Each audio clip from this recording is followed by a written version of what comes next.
There was once a girl named Anaya who lived in a small village surrounded by green hills. Anaya had one dream. She wanted to become a teacher. Not because she wanted a big classroom or a respected title. She simply wanted to teach children who, like her, had grown up believing that education was only for people who could afford it. Every evening, Anaya would sit beneath an old neem tree and imagine herself standing in front of a classroom. She imagined children raising their hands. She imagined herself writing beautiful equations on a blackboard.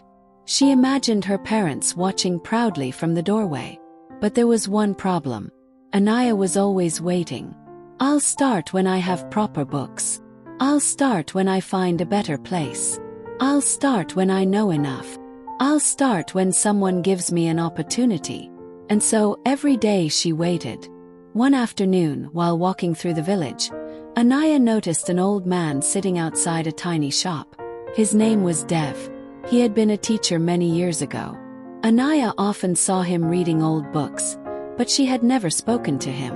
That day, Dev noticed the notebook in her hand. "You want to become a teacher?" he asked. Anaya smiled. "Yes. When will you begin?" Anaya hesitated. "Soon." Dev smiled. Soon is a very comfortable word. Anaya didn't understand. Dev continued. "Because you can say it today, tomorrow, and 10 years from now, and never have to prove anything." His words stayed in Anaya's mind. The next morning she made a decision. She would teach one child. Just one. She didn't have a classroom, so she cleaned a small corner beneath the neem tree. She didn't have a blackboard, so she painted a piece of old wooden board black. She didn't have chairs, so the children sat on the ground, and she waited for someone to come. First nobody did. Anaya sat there alone. 10 minutes passed. Then 30. Then an hour. Finally, just as she was about to leave, a little boy appeared. His name was Rohan. "Are you really teaching here?" he asked. Anaya smiled. "Yes. How much does it cost?" "Nothing." Rohan sat down. And that was the beginning. The next day Rohan returned. Then his younger sister came. Then 2 more children. Within a month, 7 children were sitting beneath the neem tree every afternoon. Anaya was happy, but she still felt embarrassed. She looked at other teachers with proper classrooms and shelves full of books. One day she told Dev, "My school doesn't look like a real school." Dev looked at the children studying nearby. "Why?" "Because it is just a tree, an old board, and a few children." Dev smiled. "Then perhaps you are looking at what you don't have instead of what you have already built."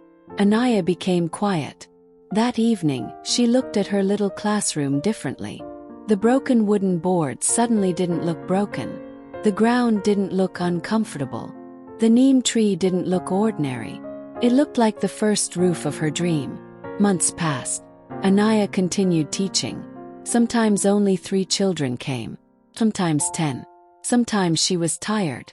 Sometimes it rained. Sometimes nobody listened. But she kept returning. One afternoon, Rohan brought his school examination paper. He had scored the highest marks in mathematics.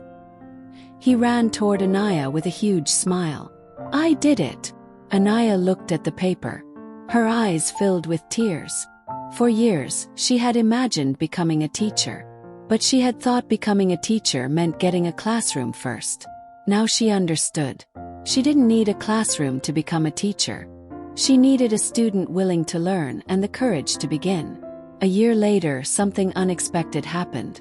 The village council announced that an abandoned building near the temple would be converted into a free learning center.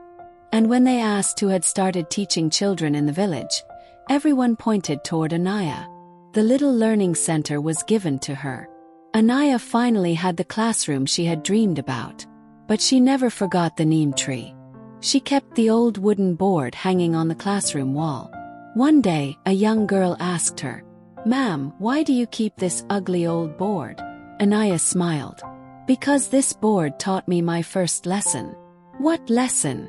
Anaya looked at her students and said, "Don't wait for the perfect place to begin. Start with what you have." Years later, Anaya became the head of the village learning center. Hundreds of children passed through her classroom. Some became doctors. Some became engineers. Some became teachers themselves. And every year on the first day of school, Anaya took the new students beneath the old neem tree. She would point toward the branches and tell them, "Before this became a school, it was just a tree. Before I became a teacher, I was just a girl waiting for the right moment." Then she would smile. And sometimes the right moment doesn't arrive. You create it. 'Cause life has a strange habit. We keep waiting for the right opportunity, the right money, the right people, the right confidence, the right time. But sometimes the thing standing between us and our dream isn't a lack of opportunity. It is simply our habit of waiting. You don't need everything to begin. You need one small step. One page. One student. One video. 1 hour. One attempt. Start small. Start imperfectly. Start today. Because the dream you keep waiting to build may already be waiting for you to begin. Moral: seedling, don't wait for the perfect conditions. Use what you have, start where you are, and let consistency build the future you imagined.